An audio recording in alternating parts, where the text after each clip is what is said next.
mga kababayan, dito na naman kami sa farm. Bari-bari po.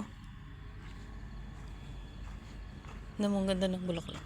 Yellow. Full of flowers ang mga bulaklak. Nakatiklop na sila. Ayan. Lakad-lakad muna tayo. Time check na is past 9. Think mag-alas 10 na ito. Pinutol na nila yan. Ano ko nang gagawin dyan? Ano kaya yan? Ano kayang purpose niyan? Lahat sila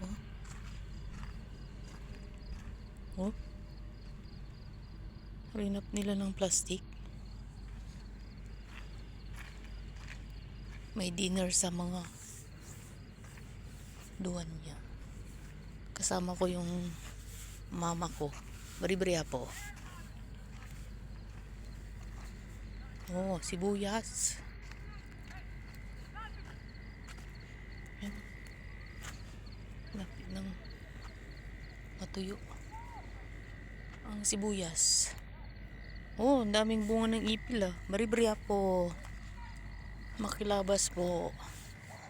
Yan yung ipil Ipil. Daming bunga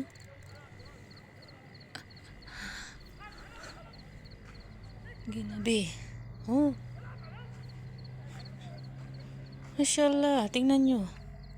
Bari-bari po. Ang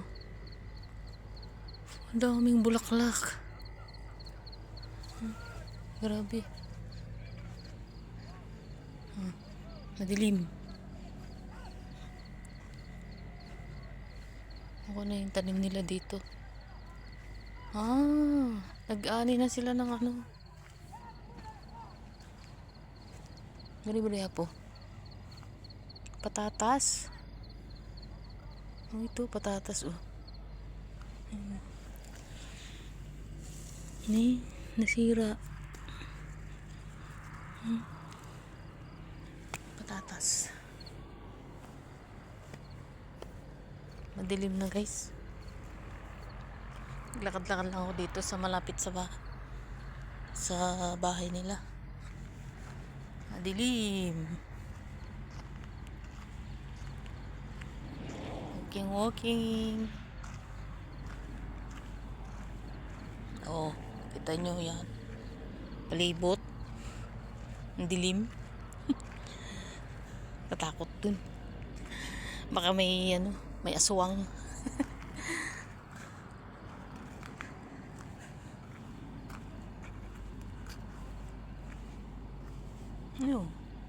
Ganun yan lalahat.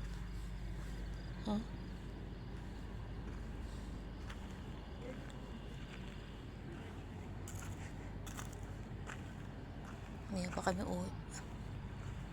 Turn ng dinner nila.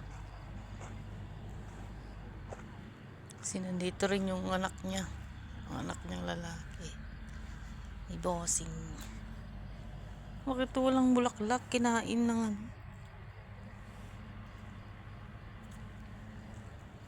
ano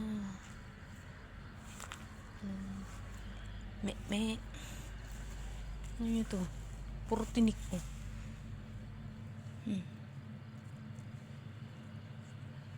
Puro tinik.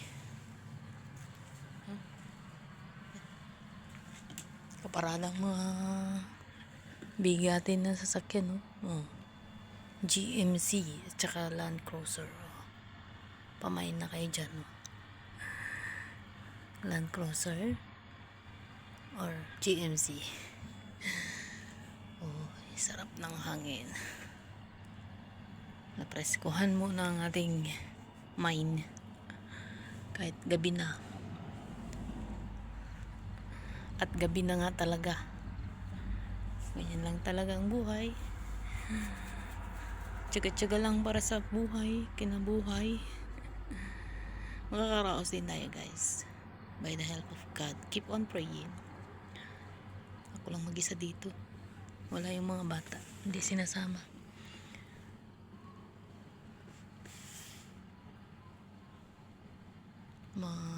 Alas 11 na naman kami uwi nito. Makarating sa bahay is alas 12:30. Thank you so much. Keep safe lagi. And always pray.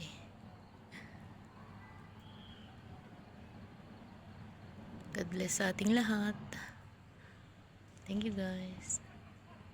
Ingat tayo mga kababayan. Keep on praying lang. Only God knows and God's will all. Sana maging payapa na ang Middle East at US at saka yung Israel. Para maging payapa ng ating pamumuhay balik sa normal. Keep on praying guys, because God is our Savior and Protector. God bless everyone.